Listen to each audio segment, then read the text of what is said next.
হুজুরেরা শুধু মিথ্যা কথা বলে, ইসলাম নাকি মানে চললে খালি শান্তি আর শান্তি। অথচ যেদিন থেকে আমি ইসলাম মানা শুরু করছি সেদিন থেকে আমার জীবনের শান্তি উঠে গেছে। বলেছেন আর দুনিয়া সিজনুল মুমিনিন ওয়া জান্নাতুল কাফির। এই দুনিয়া হচ্ছে মুমিনদের জন্য জেলখানার মতো এবং কাফেরদের জন্য জান্নাতের মতো। অর্থাৎ তুমি যদি মুমিন হও তাহলে তোমাকে অবশ্যই কষ্টের মধ্যে কাটাতে হবে। হুজুরেরা শুধু মিথ্যা কথা বলে, ইসলাম নাকি মানে চললে খালি শান্তি আর শান্তি। অথচ যেদিন থেকে আমি ইসলাম মানা শুরু করছি সেদিন থেকে আমার জীবনের শান্তি উঠে গেছে। আর অথচ 5 ওয়াক্ত নামাজ জামাতের সাথে আদায় করতে হলে ব্যবসা বাণিজ্য বন্ধ করে রাখতে হয়। আর অথচ যারা নামাজ পড়ে না, নামাজের সময় তারা ঠিকই ব্যবসা করে। আর এই 5 ওয়াক্ত নামাজ জামাতের সঙ্গে পড়তে গিয়ে আর ব্যবসাটাই ডাউন হয়ে গেল। না খেয়ে রোজা রাখা যে কত কষ্ট সেটা আমি এই বয়সে এসে হাড়ে হাড়ে টের পাচ্ছি। আর জাকাত দিতে গেলে তো আরো টাকা পয়সা কমে।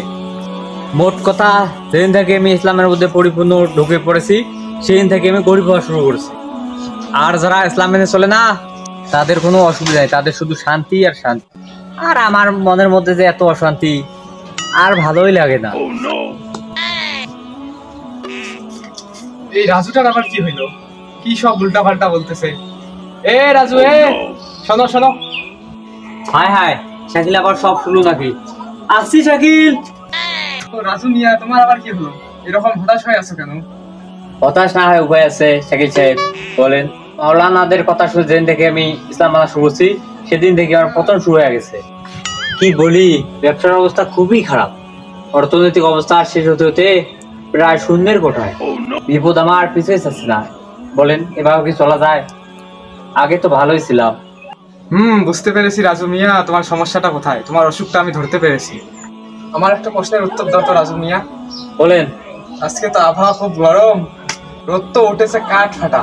তোমাকে যদি বলি এই রোদের মধ্যে 5 ঘন্টা রোদে দাঁড়িয়ে থাকতে হবে, তুমি কি পারবে? শাকিল সাহেব, আপনি কি বলতেছেন? এই কাঠ ফাটা রোদের মধ্যে কি দাঁড়িয়ে থাকা যায় 5 ঘন্টা? আবার আমার হট লাগিয়েছে, রোদে গেলে প্যাস উঠে, সেখানে আমি কিভাবে 5 ঘন্টা দাঁড়িয়ে থাকবো? এখন যদি তোমাকে বলা হয় ওই 5 ঘন্টা রোদে থাকার কারণে তোমাকে বড় ধরনের পুরস্কার দেওয়া হবে, যেমন বাড়ি গাড়ি বা 100 কোটি টাকা, তোমাকে এত কিছু দেওয়া হবে যে তুমি সারা জীবন খেয়ে শেষ করতে পারবে না, তাহলে কি তুমি পারবে? আমি পারবো। এতগুলো টাকা দিলে শুধু 5-10 ঘন্টা নয়, পুরো একদিন দাঁড়িয়ে থাকবো রোদের মধ্যে। এই তো এবার তুমি লাইনে এসেছো রাজু মিয়া। এখন আমি তোমাকে যা যা বলি একটু মনোযোগ দিয়ে শুনো তো রাজু মিয়া। মহান রব্বুল আলামিন আমাদেরকে পৃথিবীতে পাঠিয়েছেন একটা পরীক্ষায় পাশ করার জন্য। এই যে তুমি এখন বেঁচে আছো, তুমি কত বছর বাঁচবা? 60, 70, 80? তারপর কি হবে? তারপর মৃত্যু হবে। তোমার আগে এই পৃথিবীতে কোটি কোটি মানুষ এসেছে, তারা কি এখনো পৃথিবীতে আছে? এবং তোমার পরেও এই পৃথিবীতে কোটি কোটি মানুষ আসবে, তারাও এক সময় পৃথিবীতে থাকবে না। এর মানে কি? এর মানে হচ্ছে আমাদের সকলকেই মরতে হবে, আর মৃত্যুর পরের জীবনটাই হচ্ছে আসল। আমাদের সকলকে এই দুনিয়ার জীবনের হিসাব দিতে হবে মহান রব্বুল আলামিনের কাছে। তিনি যদি আমাদের উপর সন্তুষ্ট হন, আমাদের কাজগুলো যদি ভালো ভালো হয়, তিনি তার নিজের হাতে এর পুরস্কার দিবেন। আর আমরা যদি এই পৃথিবীতে তার অবাধ্য হয়ে চলি, তিনি যে পথে চলতে বলেছেন তার বিপরীত পথে চলি, তাহলে তার শাস্তি তিনি আমাদেরকে দিবেন। তার কারণে তিনি আমাদেরকে দেবেন জাহান্নামে, যেখানে আমাদের কোনো মৃত্যু হবে না, সেখানে শুধু কষ্ট আর কষ্ট।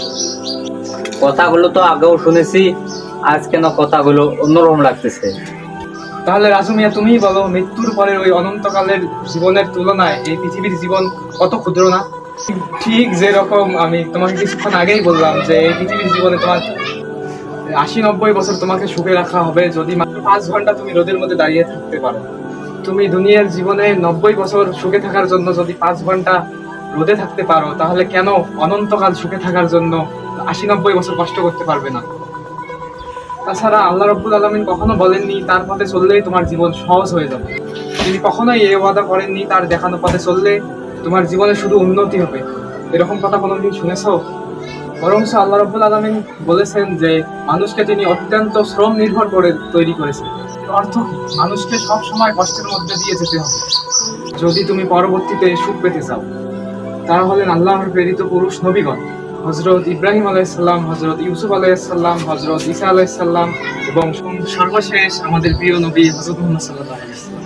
নবীদের চেয়ে বেশি কেউ কি আল্লাহকে মান্য করেছেন? তাহলে তাদের জীবন কি খুবই সুখে ছিল? না, বরঞ্চ উল্টোটাই ছিল। হযরত ইব্রাহিম আলাইহিস সালামকে আগুনে নিক্ষেপ করা হয়েছিল, হযরত ইউসুফ আলাইহিস সালামকে কুয়োয় নিক্ষেপ করা হয়েছিল, হযরত ঈসা আলাইহিস সালামকেও শূলবিদ্ধ করা হয়েছিল। এমনকি আমাদের নবী হযরত মুহাম্মদ সাল্লাল্লাহু আলাইহি সাল্লামকে কতই না অত্যাচার করা হয়েছিল। তাইফে তার উপর পাথর নিক্ষেপ করা হয়েছিল, তাকে রক্তাক্ত করা হয়েছিল। শাকিল সাহেব, এইভাবে তো আমি ভেবে দেখিনি। চিন্তা না করলে কেমনে হবে রে পাগল? নবী করিম সাল্লাল্লাহু আলাইহি সাল্লাম বলেছেন, আর দুনিয়া সিজনুল মুমিনিন ওয়া জান্নাতুল কাফির। এই দুনিয়া হচ্ছে মুমিনদের জন্য জেলখানার মতো এবং কাফেরদের জন্য জান্নাতের মতো। অর্থাৎ তুমি যদি মুমিন হও তাহলে তোমাকে অবশ্যই কষ্টের মধ্যে কাটাতে হবে, জেলখানার মতো কষ্টেই কাটাতে হবে।